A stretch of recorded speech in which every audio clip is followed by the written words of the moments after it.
Hey y'all, I hope everyone's feeling happy and healthy out there. Welcome back to Ravens Books and More. So today we're going to talk about genuine souls. When you're dealing with depression, having a genuine soul around you can change your life. Having someone around you who is genuine in their intentions towards you can be a true blessing. So many people are depressed and they're hurt and they're going around hurting other people. So many people are just going around spreading negativity because they want everyone to feel miserable with them. And I'm here to say that it takes a strong person to wake up unhappy and fake happy each day, all day. Yes, I said fake happy. Fake it until you make it. So I want to get a little deeper on that topic. If you look up ways to relieve stress and anxiety, you'll see that laughing more is on the list. And I actually want to share with you guys the notes that I took, from reading, that passage. My notes are right here. And I'm going to read them to you guys.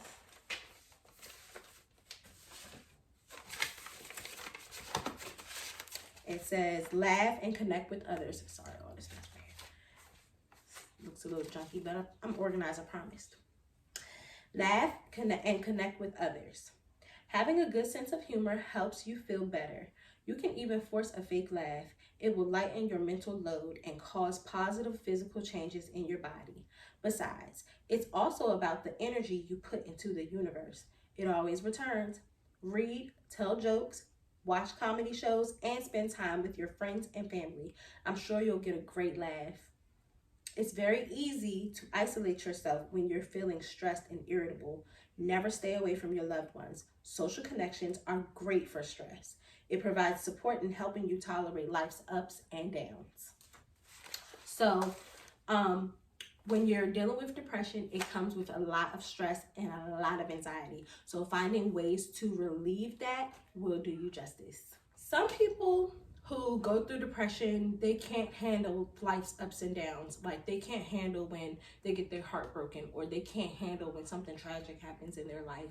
They just crash out. Me, myself, I've never felt like I wanted to kill myself.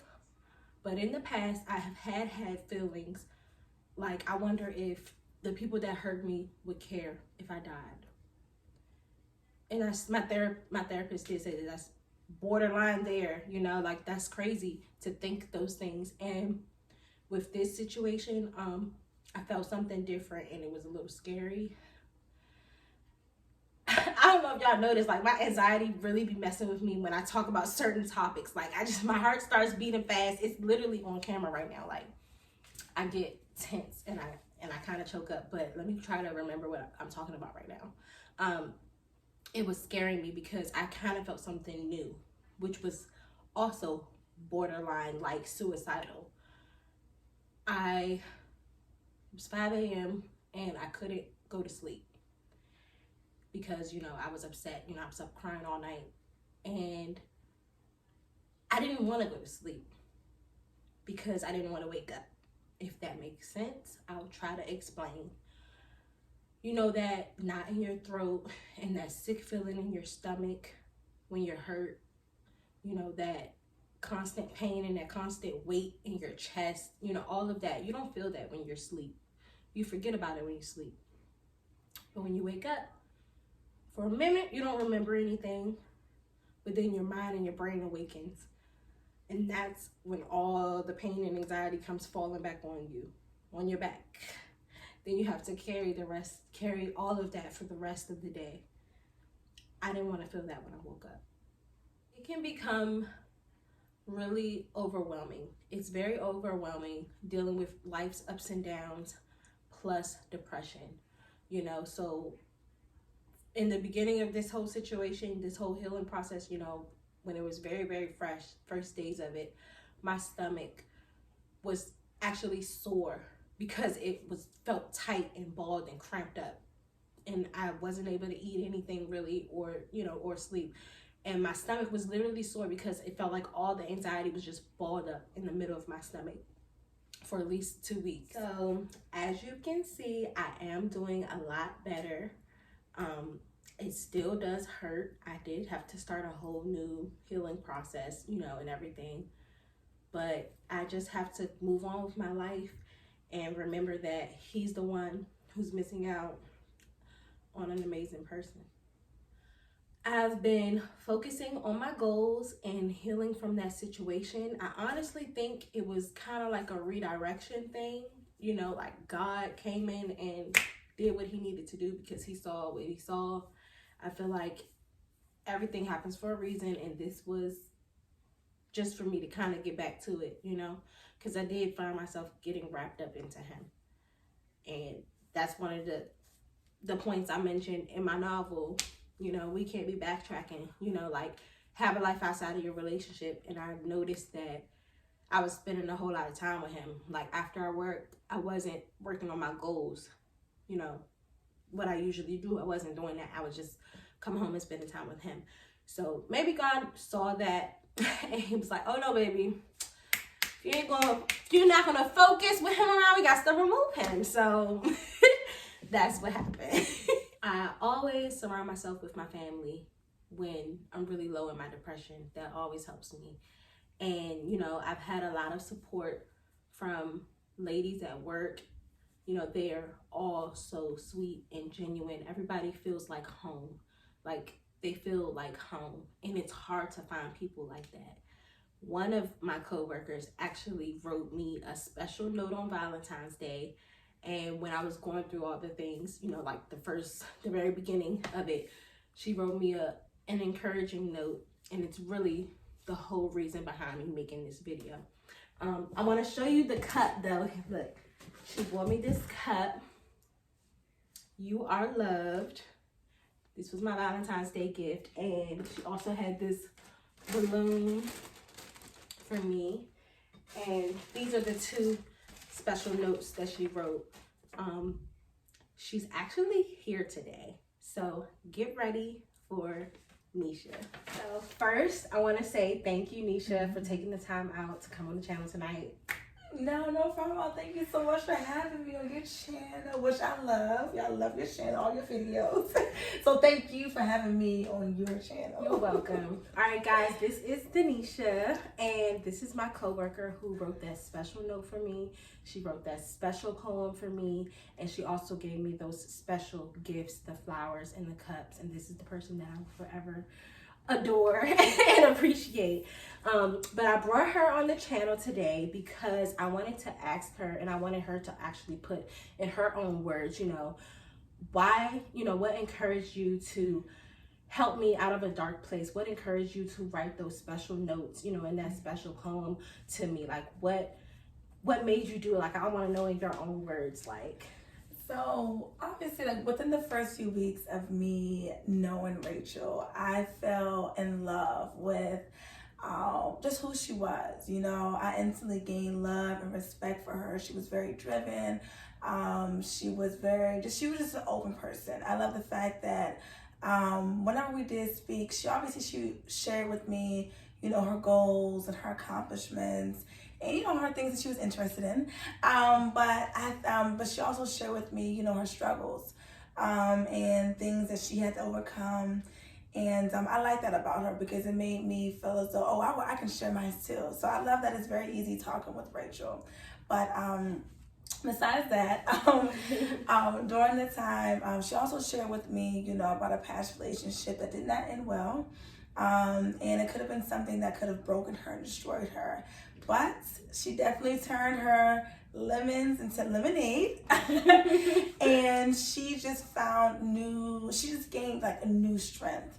And she found ways to basically help her during that time, and found different strategies to kind of help her heal during that time. And she ended up being inspired to, you know, write a book that's really good. It's definitely a book where once you start reading, it's gonna be hard for you to put down. But the book definitely helps others who be in the same similar situation that she was, and it also can help prevent others from possibly ending up in situations like that. Mm-hmm. But anyways, during this time, she told me that she was in a great relationship with someone, and I was so happy for her. I thought, wow, like someone someone like Rachel, who's this amazing woman and who's been through this and been through that, she deserved nothing but the best. And so during that time, I felt grateful that I was able to witness her in such a great place and witness her in love again and such a great, healthy, loving relationship. And so I was happy for her. But unfortunately, I also had to witness, the not so good ending. And, I was upset about it, but I think that what made me more upset was the fact that the person, who did hurt her knew her story, knew where she was going in life, seen her at her happiest, and still ended up hurting her in the end. And she definitely doesn't deserve this. She definitely did not deserve that.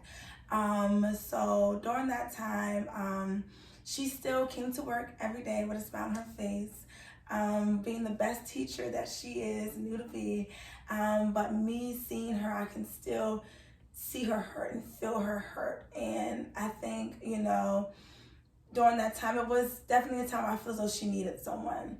And one night I was at home, and I'm looking at her YouTube videos, and I just couldn't stop. I was like, oh, I'm going to the next one. Oh, I'm going to the next one.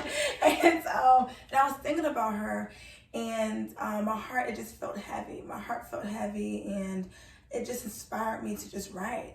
So I'm just writing down everything that I just feel in my heart. And during that time, I'm thinking like, okay, first when I was writing the poem, it was just going. I wasn't like, oh, I'm gonna write this, I'm gonna write that. No, it was just flowing. And Rachel, like I said before, she's a very strong, independent, hardworking, driven woman. But even during those times, like when life hits you, you still need that encouragement sometimes, and you still need someone to remind you of who you are. And with me, being in her life, even though I had just entered her life, I just wanted to remind her that she is unstoppable. And I knew that she was going places, and I knew that she was just going to continue to get through life no matter what was going on. And one thing I always would love for, like, one thing for me is I've always felt as though people need people in their life to kind of remind them that no matter what life throws at you, don't allow it to stop you and to prevent you from going to wherever it is that you need to be in your life. So I'm glad that I was that person for Rachel during that time, just as much as she is for me and will be in the future. So yeah, that was what inspired me to kind of write that poem for you. So amazing. So now she's actually going to read the special poem that she wrote for me during a difficult time in my life, guys. Don't cry. All right, so it's called I Know a Girl. I know a girl who has places to be and things to do. She's motivated, determined, and highly driven. I know a girl who has been through a lot, suffered a lot, and got knocked down a lot. This same girl got up, fought, fell back down, got up, fought, prayed, healed, walked, ran, pushed through, and healed her head up high along the way. I know a girl who might wonder at times why she goes through the things that she goes through often, and often wants to quit. This girl can't, because God has places she needs to be and things she needs to do. God has people she needs to touch and doors she needs to open. God is always by her side as her leader, guider, and protector. So don't try to get in her way and stop her. This girl is on a mission. This girl has curses to break. This girl is headed to a brighter future. This girl is unstoppable. Like I said before, don't try to get in her way. Don't try to stop her, because she has places to go, things to do, and people to see. Okay, guys, so now she's going to read that special note that she wrote for me on Valentine's Day. Happy Valentine's Day, Rachel. People like you deserve to feel loved every single day, but especially today. Your family, friends, and coworkers are all so blessed to have you as a part of their life, and we all love you for the wonderful person that you are. Do not allow anyone who is not worthy enough in your life to mess up your day today. The ones who are really for you will always make you feel loved and never leaving you feeling low, negative, unworthy, or doubting yourself. We all love your confidence, strength, leadership. how helpful you are, and you're ambitious.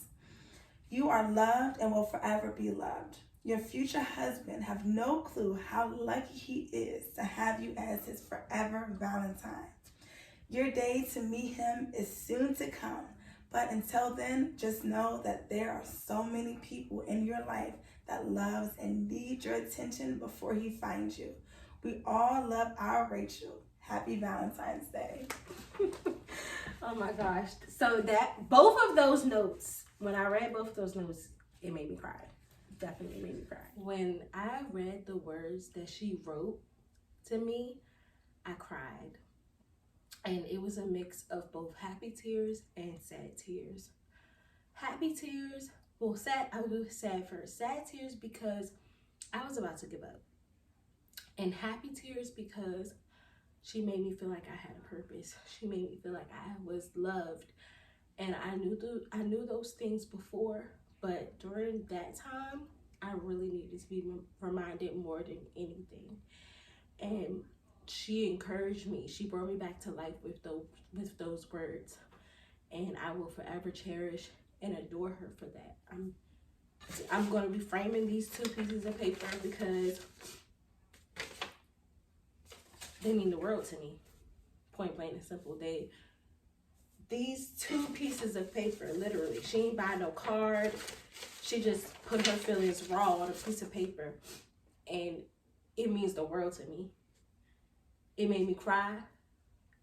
I felt her energy. And it was true, and it was genuine, and it was real. And I will forever cherish this. Another thing that was so fulfilling was seeing how I was able to touch another genuine soul just by doing the things that I love and doing the things that make me happy and just being myself.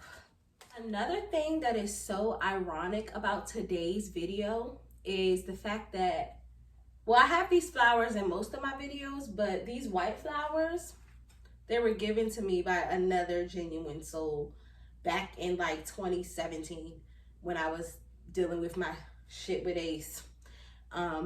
Miss Mitchell, if you are watching, I still have these flowers. And yeah, she actually gave them to me as a gift, you know, and she was acting as that genuine soul in my life back in 2017. So I just kind of put two and two together and realized that, and I just had to share that with you guys. Okay, so here's like a part 2 to our video today. As you should know, March is Women's History Month. Me and my friend Peyton went out to eat at this restaurant called Cured 18th and 21st. It was in Columbia. It was really good. We had a great time, lots of laughs. The drinks were really good. The food was really good. Everything was just so peaceful and fun.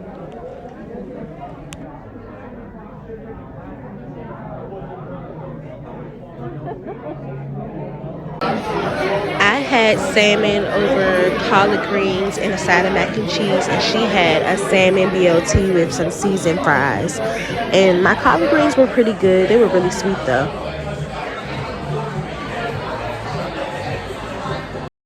I made her a special thank you card for coming out to eat with me. Well, that's all I have for you guys today. I hope that you enjoyed today's video. If you haven't already purchased book 1 to my novel, It Was Bittersweet, The Lesson from Heartbreak to Growth, you can find this on Amazon.com. Make sure you like, comment, and subscribe. Stay tuned for what's in store on Ravens Books and More.